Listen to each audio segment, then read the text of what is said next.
Have you ever noticed how easy it is to start? You feel fired up. You're motivated. You tell yourself, this time is different. You wake up early. You write the goals. You make the promises. And then life happens. A few days pass. A little resistance shows up. The excitement fades. And slowly, quietly, you stop.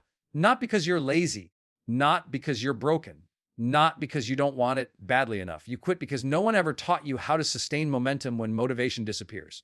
See, most people start strong because they're running on emotion, excitement, inspiration, a burst of energy. But emotion is temporary. It was never meant to carry you for the long run. What actually carries you? Clarity, standards, and a deep reason that pulls you forward when it gets uncomfortable. The real reason you quit too soon is that you didn't decide who you needed to become to finish. You relied on hype instead of habits. You relied on feelings instead of focus. You relied on motivation instead of meaning. And here's the truth most people don't want to hear. If you don't raise your standards, your goals don't stand a chance. High performers don't push harder. They commit deeper. They expect resistance. They plan for the dip. They don't ask, do I feel like it today? They ask, who am I choosing to be today? Because when action is connected to identity, quitting is no longer an option. And today, if you've been starting strong and stopping short, this isn't a message to shame you. It's a wake-up call to upgrade how you show up. You don't need more motivation. You need a stronger why, a clear intention, and the courage to act, especially when it's no longer exciting. This is where real change begins.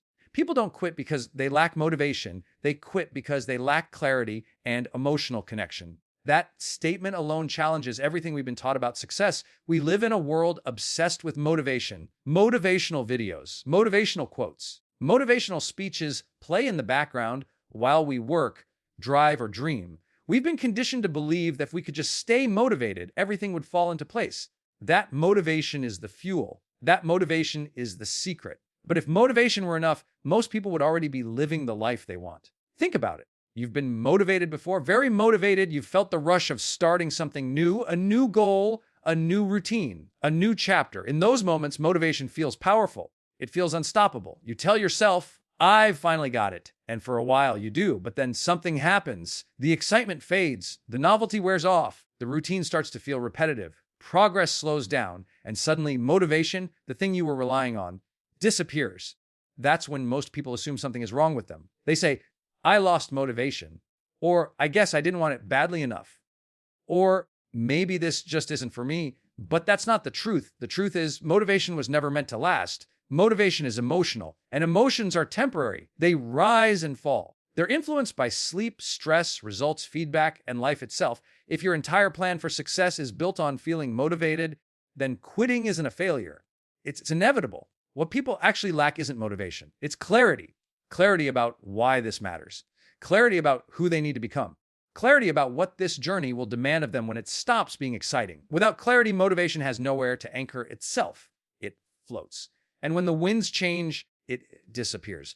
Most people start strong because they're emotionally connected to the idea of the goal, not the reality of the process. They're in love with the outcome, the transformation, the recognition, the freedom, but they haven't emotionally connected to the day-to-day work it will require. And when reality shows up, the boredom, the resistance, the discomfort, the emotional connection breaks. That's when quitting begins. You see, humans don't persist because they're motivated. They persist because the action means something to them, because it's tied to identity, to purpose, to values, to a reason that goes deeper than a feeling. When there's no emotional connection to the process, the mind starts negotiating. It starts asking dangerous questions.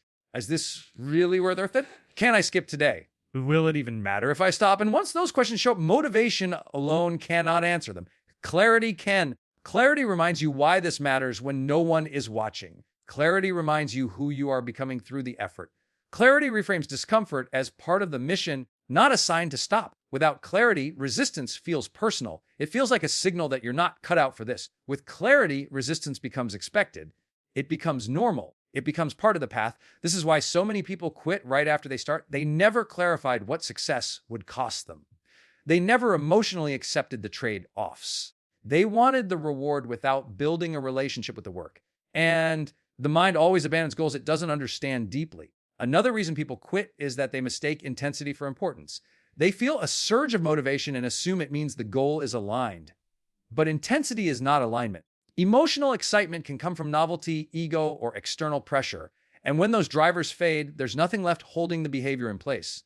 Clarity, on the other hand, doesn't fade. It deepens. When you're clear, you don't ask, am I motivated today? You ask, what does this moment require of me? That shift changes everything. People who stay consistent don't feel more motivated than everyone else. They're just clear about their standards, clear about their reasons, clear about the fact that discomfort is not a problem. It's part of growth. Emotional connection also plays a critical role, not surface level emotion, but meaningful emotion. Emotion is tied to values, emotion tied to contribution, emotion tied to the future self they refuse to disappoint. When action is emotionally disconnected, quitting feels harmless. It feels like no big deal. But when action is emotionally connected, quitting feels costly, not because of guilt, but because of identity. You don't quit on things that feel like you. Most people never take the time to emotionally connect to their goals beyond desire.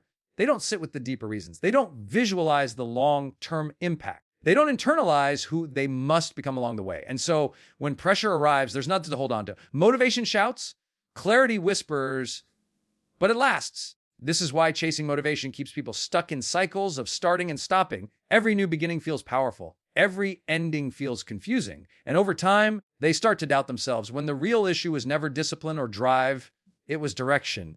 Clarity gives meaning to repetition. Clarity gives purpose to patience. Clarity turns effort into identity.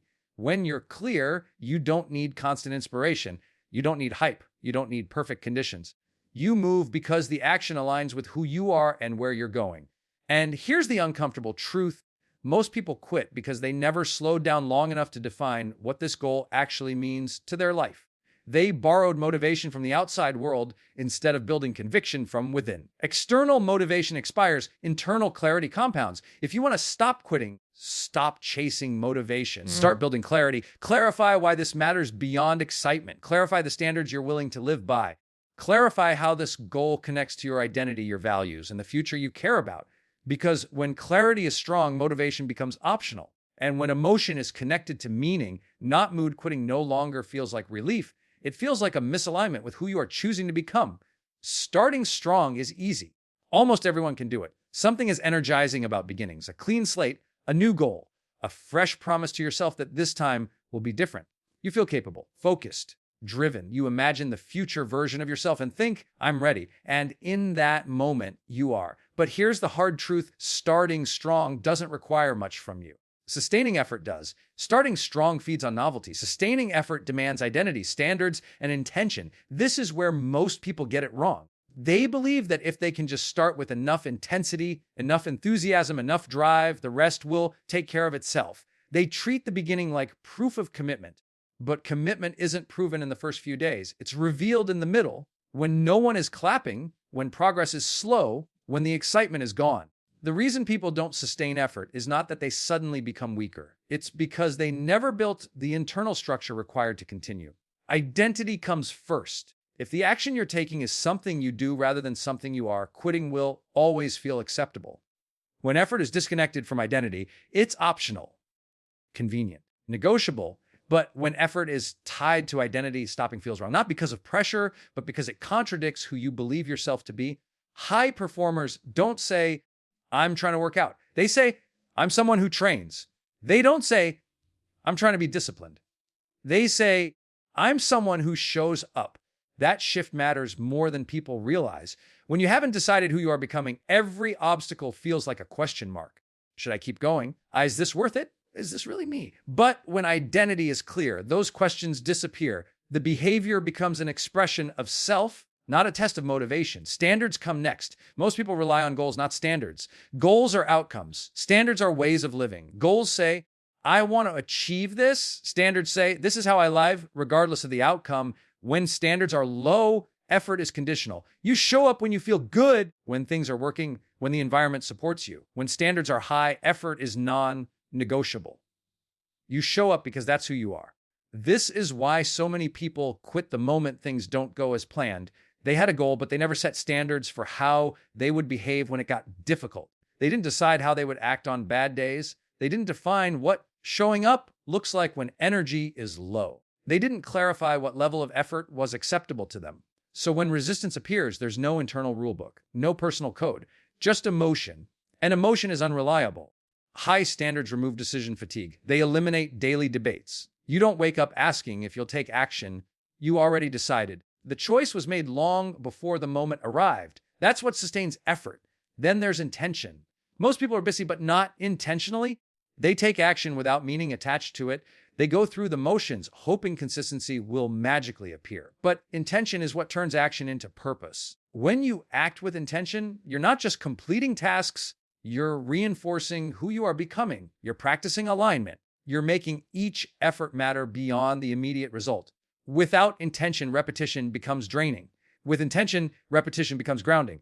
This is where people burn out, not because they're doing too much, but because they're doing it without meaning. Sustained effort requires knowing why this action matters today, not just in the future. It requires connecting the present moment to a larger story. When intention is missing, effort feels empty, and empty effort never lasts. Starting strong is fueled by excitement. Sustaining effort is fueled by self-respect. Self-respect says, I follow through. Self-respect says, I do what I said I would do. Self-respect says, I don't abandon myself when it gets uncomfortable. That level of consistency doesn't come from hype. It comes from decisions made in advance about identity, standards, and intention. Most people underestimate how intentional high performance actually is. They think consistency is personality-based, that some people are just built differently. But consistency is not a trait, it's a system. A system built on knowing who you are, how you operate, and what you stand for. When people quit, it's often because they never upgraded their self-image to match the goal. They tried to achieve new results with an old identity, and eventually the old identity wins. You can't sustain effort if your self-concept hasn't evolved. This is why starting strong feels easy. It doesn't require you to change who you are. Sustaining effort forces you to confront your habits, your excuses, your limits, and your standards. And that discomfort is where most people retreat. But those who continue to understand something critical effort is not something you summon, it's something you commit to. They don't wait to feel ready. They don't wait to feel inspired. They don't wait for ideal conditions. They act because action is aligned with who they've decided to be. Sustained effort is not heroic. It's deliberate, it's structured, it's practiced. And once identity, standards, and intention are in place, effort stops feeling like a battle. It becomes a natural extension of your values. You stop asking, can I keep going? You start asking, how do I show up better? That's the difference between starting strong and staying strong. Not more motivation, not more pressure, but a deeper decision about who you are and how you live. Most people don't quit because they're incapable. They quit because they misunderstand what they're experiencing. They confuse excitement with commitment. At the beginning of any new goal, excitement shows up loud and fast. It feels like clarity. It feels like certainty. It feels like proof that you're finally on the right path. Your mind is energized, your emotions are elevated, and your vision of the future is vivid. In that state, action feels effortless. You don't need discipline. You don't need reminders. You don't need structure. You move because you want to move. And that's where the misunderstanding begins. Excitement is not commitment. Excitement is emotional momentum created by novelty, hope, and imagination. Commitment is a decision you honor long after those emotions disappear. Excitement says, this feels good. Commitment says, this matters. Excitement is about how you feel right now. Commitment is about who you've decided to be over time. Most people start believing that the presence of excitement means they're committed. They think, as long as I feel like this, I'll keep going. But excitement was never designed to stay. It fades the moment the work becomes repetitive, unclear, uncomfortable, or inconvenient. When excitement fades, people panic. They think something has gone wrong. They assume the loss of excitement means the goal is wrong, the timing is wrong, or they are wrong. In reality, nothing went wrong. They simply reached the point where commitment was required. Commitment begins where excitement ends. But most people have never been taught how to operate without excitement. They've been trained to chase emotional highs, to follow passion, to wait until they feel like it. So when the feeling disappears, they stop. Not because they chose to quit, but because they never chose to commit.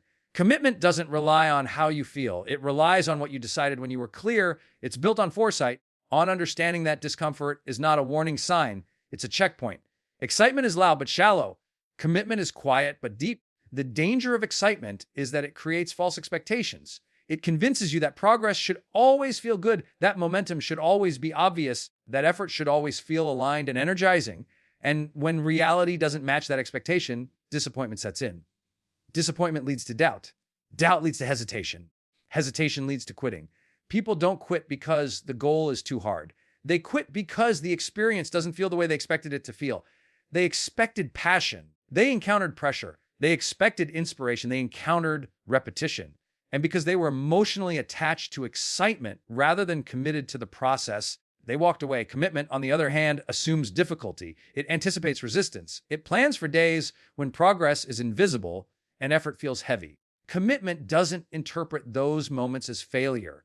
It interprets them as part of the agreement. When you commit, you're not promising constant enthusiasm. You're promising consistency. This is where identity matters again. If you see yourself as someone who acts only when inspired, excitement will dictate your behavior. But if you see yourself as someone who follows through, commitment becomes part of your character. High performers don't wait to feel excited to show up. They don't ask whether the work feels good today. They ask whether the work aligns with the standard they've set for themselves. Excitement asks, am I enjoying this? Commitment asks, am I honoring my word? That distinction changes everything. Another reason excitement is misleading is that it's externally reinforced. Likes, praise, early results, encouragement, all these fuel excitement, but those reinforcements don't last forever. Feedback slows, results plateau, applause fades. If your effort depends on external reinforcement, your commitment will collapse the moment it disappears. True commitment is internal. It's driven by values, not validation. It doesn't require an audience. It doesn't need an immediate payoff. It's sustained by meaning, not mood. Most people never build that internal commitment because they don't slow down at the beginning. They rush into action, fueled by excitement without defining their non-negotiables. They don't decide what they'll do when the excitement is gone, so when it leaves, they feel lost. Commitment requires a conscious choice to continue before it gets hard. It's a contract you sign with yourself that says, I will keep showing up even when this feels ordinary, uncomfortable, or unrewarding. Without that decision, quitting becomes the default response to discomfort. Excitement makes starting feel easy. Commitment makes continuing possible. People often say they lost motivation, but what they actually lost was excitement. Motivation didn't disappear. It was never the real driver. Excitement just masked the absence of commitment. When commitment is present, action continues even when motivation is low. When commitment is absent, action stops the moment excitement fades. This is why people bounce from goal to goal. Each new beginning brings a fresh wave of excitement. Each middle phase demands commitment. And instead of developing commitment, they chase the next emotional high. Over time, this pattern erodes self-trust. People begin to see themselves as inconsistent, undisciplined, or unreliable. But the issue was never discipline. It was a misunderstanding. They were taught to follow feelings instead of honoring decisions. Commitment isn't dramatic. It doesn't feel powerful every day. It often feels ordinary, sometimes boring, sometimes uncomfortable. But it creates results because it's stable. Stability outperforms intensity over time. Excitement spikes effort. Commitment sustains it. If you rely on excitement, your effort will be inconsistent. If you rely on commitment, your effort becomes predictable. And predictable effort produces progress. Most people are waiting to feel committed. But commitment is not a feeling. It's a choice reinforced by action. You don't wait until you feel committed to act. You act, and commitment is strengthened through follow through. Every time you show up when you don't feel like it, commitment grows. Every time you honor your word, identity solidifies. Every time you act without excitement, self-respect increases. This is the part no one glamorizes. There are no viral quotes about ordinary effort, no applause for consistency in silence. But this is where real progress is built. Excitement gets you started. Commitment keeps you going. When you stop expecting excitement to last, quitting stops feeling justified. When you understand that boredom, resistance, and doubt are not signs of failure, but signs of commitment being tested, you stop running from them. You stop asking, why don't I feel excited anymore? You start asking, what does commitment require of me today? That shift changes how you experience effort. You stop personalizing discomfort. You stop romanticizing beginnings. You stop abandoning goals the moment they feel normal, because normal is where growth happens. And when commitment replaces excitement as your foundation, starting strong is no longer the highlight. Staying consistent becomes the standard. Most people don't quit because they aren't capable of success. They quit because their expectations were never aligned with reality. At the beginning of any goal, expectations are high. You imagine progress happening quickly. You picture results showing up sooner or later. You assume that effort will feel rewarding most of the time and that consistency will come naturally once you start. In your mind, the path looks clean, linear, and motivating, but real progress is none of those things. Progress is uneven. Effort often feels unrewarded. Results arrive slower than expected. And when reality doesn't match the picture people created in their minds, disappointment takes over. That disappointment is dangerous. Not because it means failure, but because most people interpret it incorrectly. They assume disappointment is evidence that something is wrong with the goal, with the process, or with themselves, and that assumption quietly erodes commitment. The moment expectations collapse, motivation weakens. When motivation weakens, effort becomes heavier. When effort feels heavy, quitting starts to look reasonable. This is how quitting begins, not with a dramatic decision, but with unmet expectations. Most people enter goals with emotional optimism instead of realistic preparation. They expect progress without plateaus, discipline without resistance, and clarity without confusion. They expect the journey to feel good more often than not, and when it doesn't, they feel blindsided. But high performers expect struggle.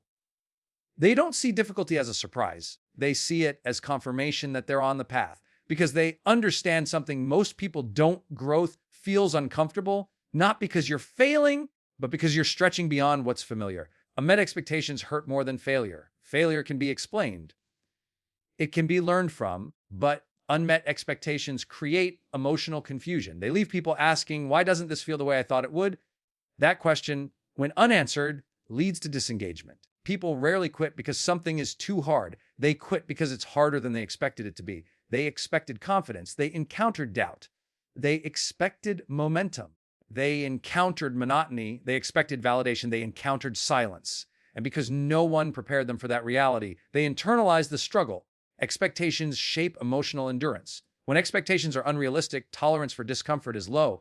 When expectations are grounded in reality, resilience increases. If you expect ease, difficulty feels like failure. If you expect difficulty, ease feels like progress. This is why expectation setting matters more than motivation at the beginning. Motivation gets you moving. Expectations determine how long you stay. Most people overestimate how quickly progress should happen and underestimate how long consistency is required.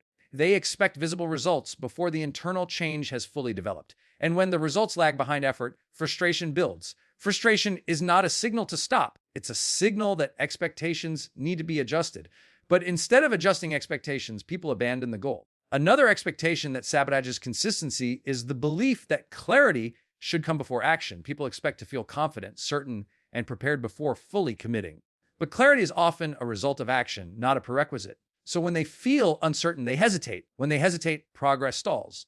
And when progress stalls, they conclude they're not ready. The expectation of certainty becomes a trap. High performers expect uncertainty. They move forward knowing clarity will sharpen over time. They don't wait for perfect understanding. They expect confusion and work through it. Unrealistic expectations also show up in how people view discipline. They expect discipline to feel empowering, strong, and controlled. But discipline often feels inconvenient, repetitive, and unglamorous.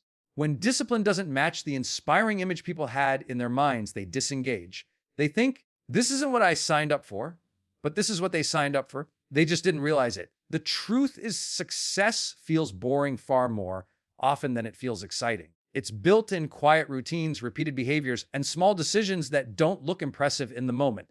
When people expect excitement and encounter boredom, they assume something is wrong. But boredom isn't a flaw in the process.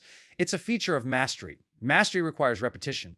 Repetition requires patience. And patience requires expectations that include monotony. Another expectation that leads to quitting is the belief that effort should always be rewarded proportionally, that if you work hard today, you should see results tomorrow.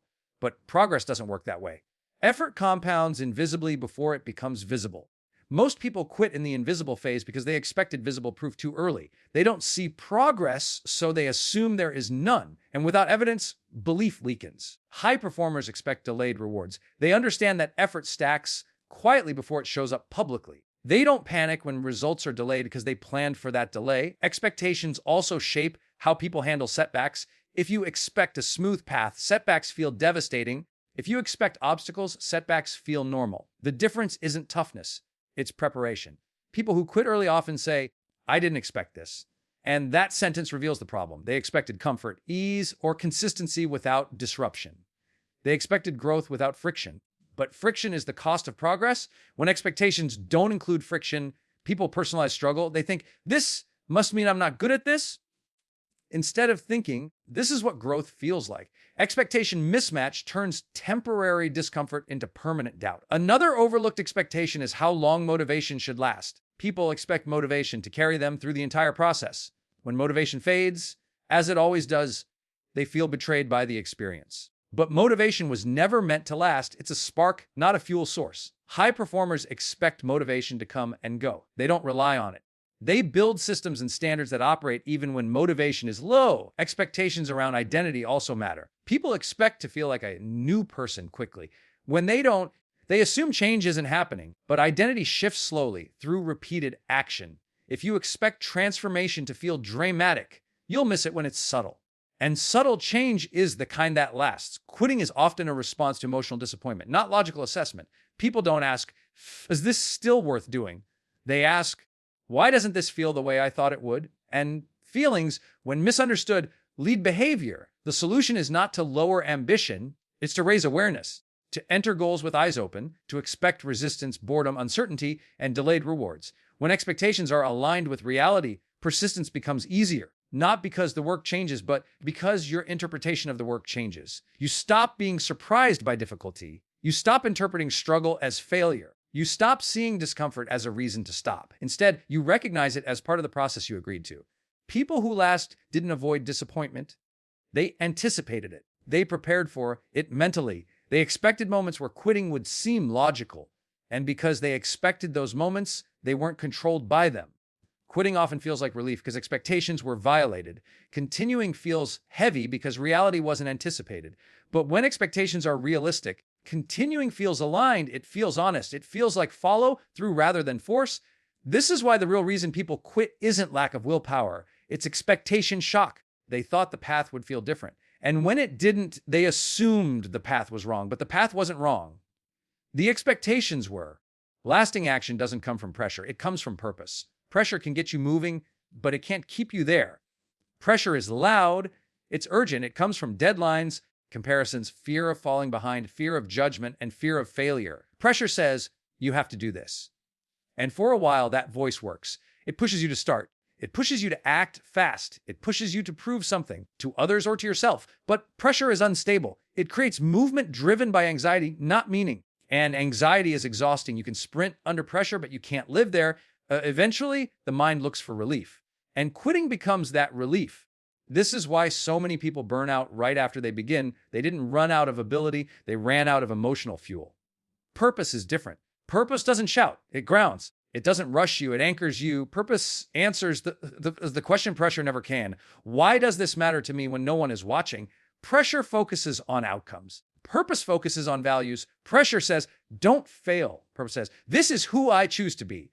When action is driven by pressure, effort feels heavy. Every task feels like a demand. Every setback feels like a threat. And every delay feels unacceptable. When action is driven by purpose, effort feels intentional. Not easy, but meaningful. Most people confuse urgency with importance. They mistake stress for significance. They think that because something feels intense, it must be valuable. But intensity doesn't equal meaning. Pressure can exist without purpose.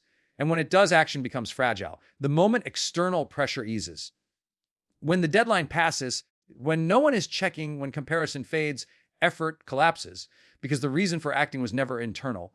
Purpose doesn't depend on surveillance. It doesn't require applause. It doesn't need constant reminders. It stays present even when things slow down. This is why purpose sustains action when motivation fades. People often say they want to push themselves harder, but pushing without purpose leads to resentment. You begin to feel controlled by your goals instead of connected to them. And anything that feels controlling eventually triggers resistance. Resistance isn't laziness. It's a signal of misalignment. When your actions aren't connected to what you value, your mind looks for escape. That escape often looks like procrastination, distraction, or quitting. Pressure-based action feels like an obligation. Purpose-based action feels like choice. Choice creates ownership. Ownership creates consistency. Most people start goals because they feel they should. They should be more productive. They should be more disciplined. They should be further along by now. Those shoulds are pressure disguised as motivation. And pressure-based motivation has an expiration date. Purpose-based action starts with a different question. Not, what should I do? But what matters enough to act on even when it's hard? That question changes behavior. Purpose doesn't eliminate discomfort. It gives discomfort context. When effort is tied to purpose, struggle stops feeling pointless. It becomes a meaningful strain rather than an emotional burden. You're no longer pushing just to push. You're moving towards something you care about. This is why two people can face the same challenge and respond differently. One quits, the other persists. The difference isn't strength, it's connection. The person who persists sees the effort as an expression of values. The person who quits sees the effort as pressure imposed by expectation. Pressure drains energy. Purpose generates it. Pressure says you're behind.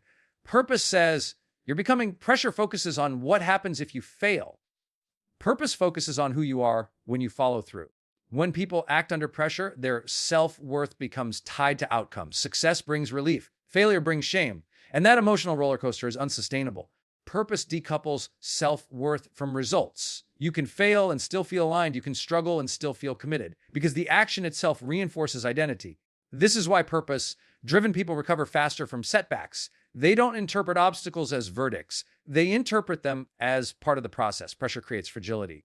Purpose creates resilience. Another problem with pressure is that it narrows focus. Under pressure, people think short term. They rush, they cut corners, they look for quick wins. And when those wins don't come, frustration spikes. Purpose expands perspective. It reminds you that progress is cumulative, that consistency matters more than speed, that this moment is part of a longer story. People who rely on pressure often ask, how fast can I get this done? People who rely on purpose ask, how well can I live this out? That difference determines longevity. Pressure can produce action, but it can't produce alignment. And misaligned action always leads to burnout. Burnout isn't caused by doing too much. It's caused by doing too much of what doesn't feel meaningful. When effort lacks purpose, every task feels heavier than it should. When effort is purposeful, even hard work feels grounded. Most people think they need more discipline. What they actually need is more clarity around why this matters to their life, their values, and their future. Purpose turns discipline into devotion. Devotion isn't forced. It's chosen. It's sustained not by fear, but by care. When you care deeply about something, you don't need to be pushed constantly. You don't need to be threatened by consequences. You show up because not showing up would feel like self-betrayal. Pressure says you have to. Purpose says, I choose to. That shift transforms the emotional experience of effort. People who quit often weren't weak. They were disconnected. They were acting on borrowed goals, external expectations, or social comparison. And those drivers can't sustain long-term action. Purpose has to be personal. It has to be internal. It has to answer the question, why is this worth my energy even when it's inconvenient? Without that answer, quitting will always feel reasonable. Pressure also distorts identity. It makes people feel like they are only as good as their performance. That creates fear-based action. Fear-based action can be intense, but it's never peaceful. Purpose-based action creates internal stability. You're not chasing validation. You're living in alignment. Alignment reduces friction. Not external friction, but internal friction, the kind that drains energy faster than any workload. When action aligns with purpose, consistency stops feeling like sacrifice. It feels like integrity. Integrity is doing what aligns with your values even when no one is watching. That's why purpose outlasts pressure. Pressure demands immediate compliance. A purpose invites long-term commitment. Pressure asks, what will happen if I don't?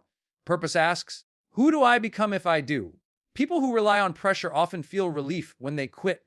People who act with purpose feel discomfort when they stop, not because of guilt, but because of misalignment, and that discomfort pulls them back into action. Lasting action doesn't require you to constantly push harder. It requires you to connect deeper into your values, deeper into your identity, deeper into the meaning behind the effort. When purpose is clear, action becomes sustainable, not because it's easy, but because it's honest. And honest effort is something people can maintain even when motivation fades, pressure eases, and progress feels slow. If you've ever felt frustrated with yourself for starting strong and stopping short, I want you to hear this clearly. There's nothing wrong with you.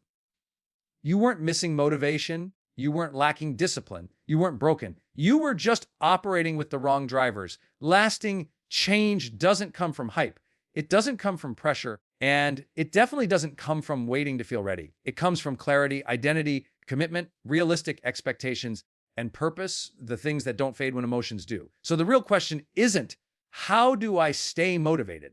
The real question is, what kind of person do I choose to be when motivation is gone? Because that choice made quietly, consistently, without applause, is what shapes your future.